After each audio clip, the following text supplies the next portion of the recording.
Hey, what's going on? It's John, and it's time for the J-Mart Cast for January 31st, Monday, January 31st, 2022. What's going on? How are you, friends and family? Thank you for joining me for another episode, and I'm so glad to have you. I hope you've been following the news and been listening to what's going on in Ottawa with the truckers' convoy arriving. Some exciting stuff's happening over there. It's hard to imagine or hard to believe. Like, it took the truckers getting this thing going like this and getting everyone united like this. That's what it took to finally wake people up and, start to hopefully take the first few steps towards like changing things and bringing them to somewhat reality, to somewhat normalcy, right? Who knows what's going to happen? Maybe nothing ends up happening, of course, but things are still pretty unclear and undetermined, and who knows? Let's just do a quick kind of recap of everything we've done. This is hilarious. This is so we have the truckers on their way arriving to Ottawa, right? And as they're on their way, we have our beloved Prime Minister Trudeau. I heard that recently. It's like, oh, that's so brilliant. I can't believe I hadn't thought of that before. But as they're coming, and it seems like it's gaining more and more attention, and more people are actually getting behind the truckers and supporting them. We have our Prime Minister spouting off nonsense about how this is just people who are part of a small fringe minority with unacceptable views. Let's play the clip. Actually, I just opened it right here. Let's see what we can do.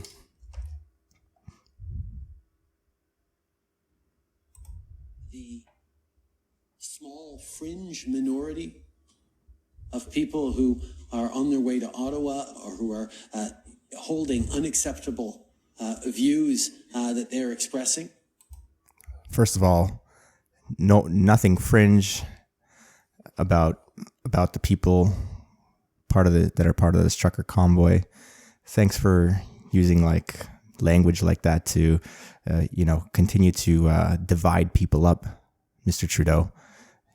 Because that's what you're really good at. You're good at dividing people up, and this is what the truckers did the opposite of. They brought people together. It wasn't you who brought them together. It wasn't the hatred towards you. It was the fact that the truckers, the symbol of freedom that they represented, is what brought everyone together. And these are not fringe people. They don't have any unacceptable views. They just have the view that these mandates are not democratic, right? People should have the right to choose. It's a basic premise for democracy, somehow forgotten. Anyway, let's continue here.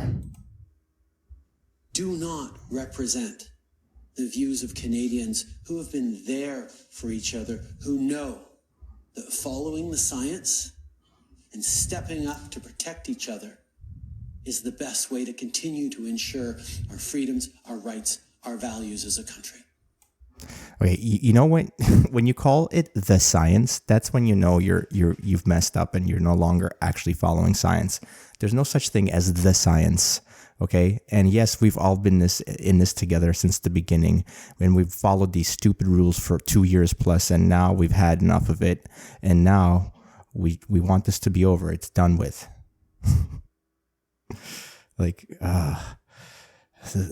The kind of bullshit this guy is full of, it's so unbelievable because, well, example number one, earlier in 2020, this guy is tweeting about, while many of us are working from home, there are others who aren't able to do that, like the truck drivers who are working day and night to make sure our shelves are stocked.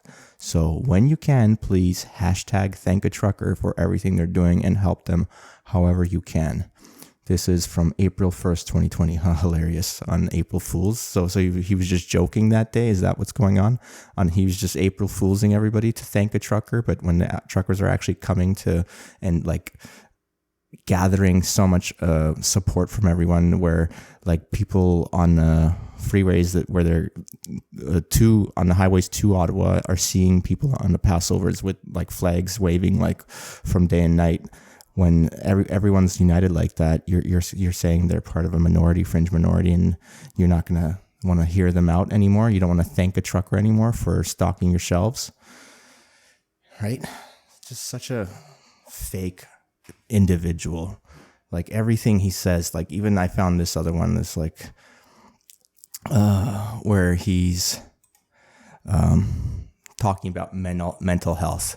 This video, what is this from January? Yeah, so from January 26th.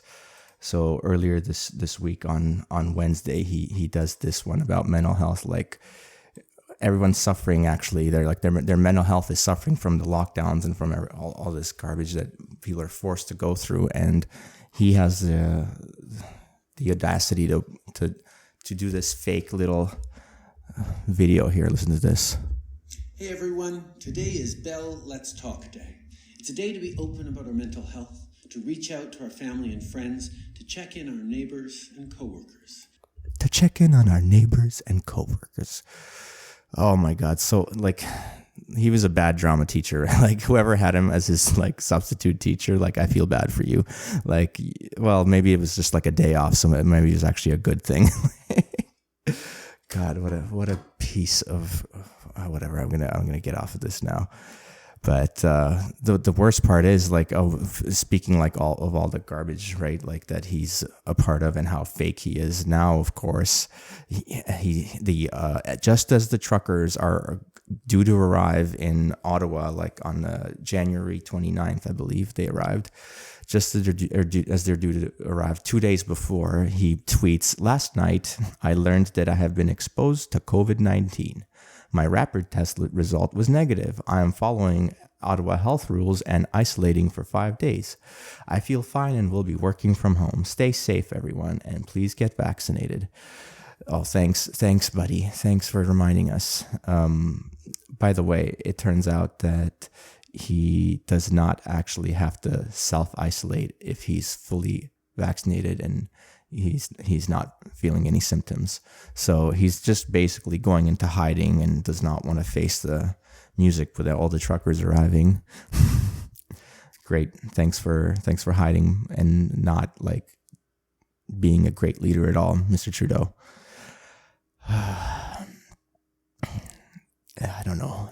By the way, usually when I record these afterwards, I do a little editing and try to get rid of some of the ums and whatever. If I have to stop and think about something and I have a long pause, I get rid of that. And this time around, I'm going to try and see and keep it raw and see what I can do with just the actual recording of what I say without any editing whatsoever. Just going to give that a shot, see how it goes. And while I'm here and explaining that, I'll also remind people, if you're listening, please take a moment and give me a rating on Apple Podcasts and on Spotify. Either one. You don't have to write anything. Just a 5-star rating's good. Would appreciate it. Take your time. It takes no effort at all, especially for Spotify. Please do it. And yeah, what else? So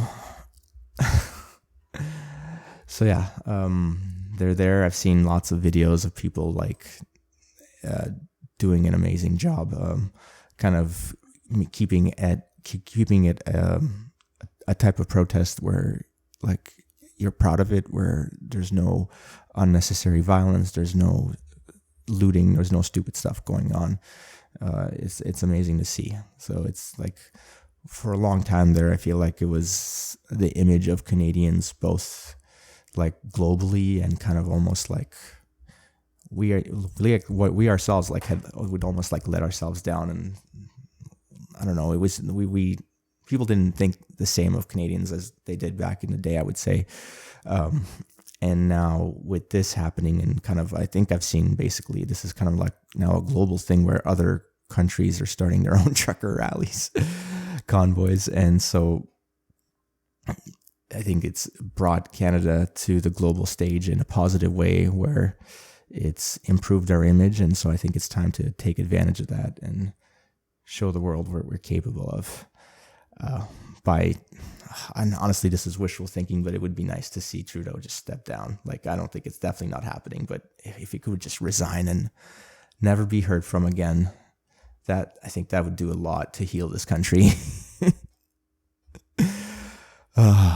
like 2/3 of the country did not vote for him. You guys realize that, right? Like, I don't understand how it's possible that 2/3 of the people don't vote for him, and he gets to decide what everyone has to do.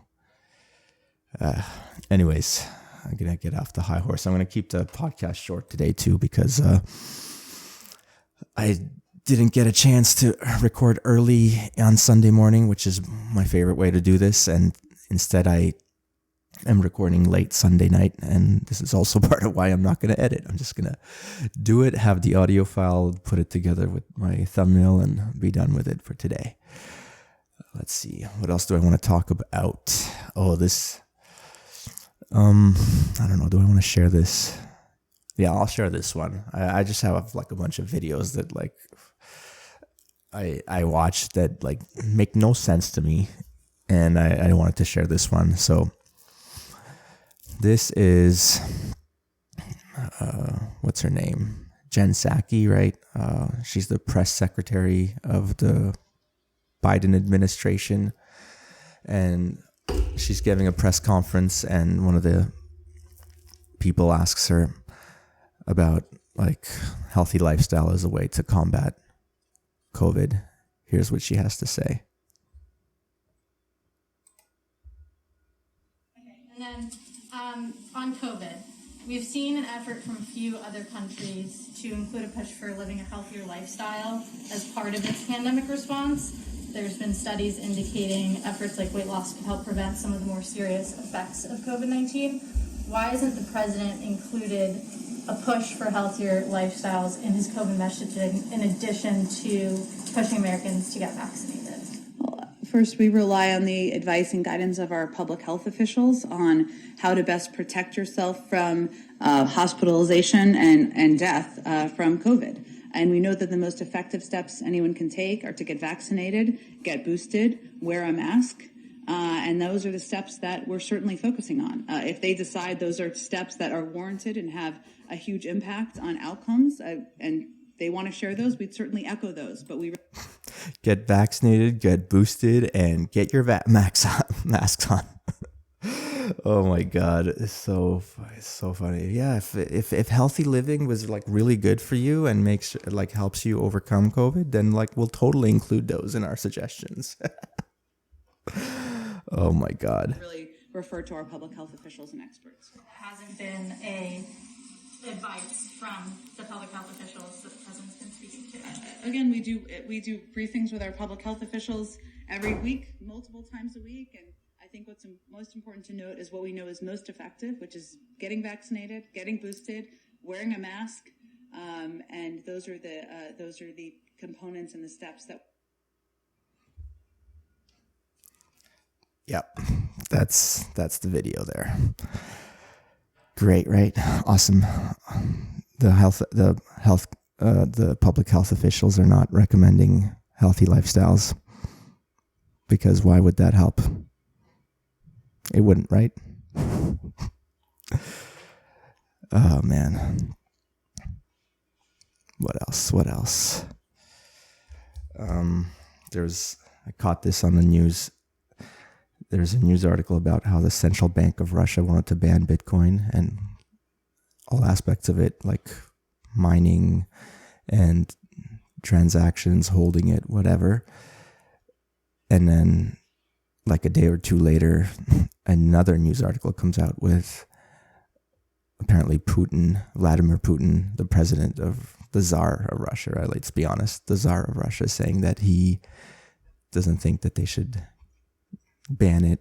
Instead, they should regulate it. And he thinks that Russia has an advantage when it comes to Bitcoin. So there you go. Look that up. Look that story up. What's another thing I've been not using Google anymore for my searches. I've been using DuckDuckGo. Gonna see if there's another one that I like better. DuckDuckGo is okay for now. Yeah, I think it was like a Joe Rogan podcast or something I watched where the guy was talking about how evil Google is at this point and how you want to give them as little as you can. So why not? I don't really need Google searches that much. DuckDuckGo seems to do the job just fine. So moved on to that. Speaking of Joe Rogan, hilarious story about Neil Young taking his music off of Spotify because he thinks Joe Rogan's spreading misinformation about the vaccine. Yeah, okay, buddy. Like, if you're any smart, you'd like look into it for yourself and then maybe ask to go on Rogan's podcast and talk it out with him. See like what you agree and disagree with. Maybe you'd come to a better conclusion than cutting yourself off of like whatever revenue you were getting from Spotify. Like, I guess it doesn't matter for you. This is some sort of moral or ethical thing. But if it's truly that, you'd want to talk it out and see what the differences are and how you could come to a better like common ground. But that's not what Neil Young's doing. And then I saw Joni Mitchell was also taking her music off of Spotify as well. Hilarious. I don't even know these people. Like, I've barely heard any of their music.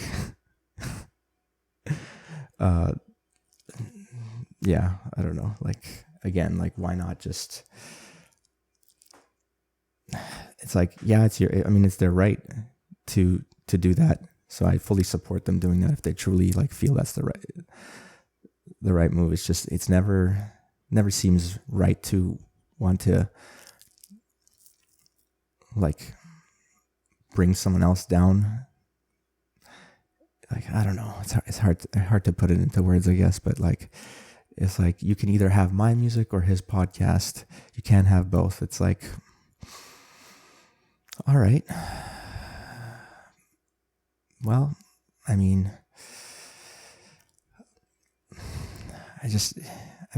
did they want to talk to Joe or like talk to Spotify? Like, I don't know. Who knows? I can't make any sense of it. It's not that important ultimately at the end of the day. It's just so funny. Like, why would you do that? It's just baffling. Especially because they paid $100 million to sign that guy to be exclusively on their platform. They didn't pay you anything. Like, do you think they would do that? Anyways, I'm a little off, feeling off today. So sorry, a lot of complaining, but I don't know. I am hopeful with this trucker thing happening. I am hopeful to see what happens. Like, don't have the highest of hopes, but but you never know. We've been surprised before. And so let's see. Hopefully they can stay there for a while and, you know, cause a gridlock maybe in the capital. And, you know, if you do that long enough and people's pockets get hurt, right? Like, economy stops, then they might actually take the truckers seriously. Anyway, I'm getting ahead of myself. I'm gonna call it short today, guys. Have a good week, everyone. Stay active. Be grateful. J-Mart out.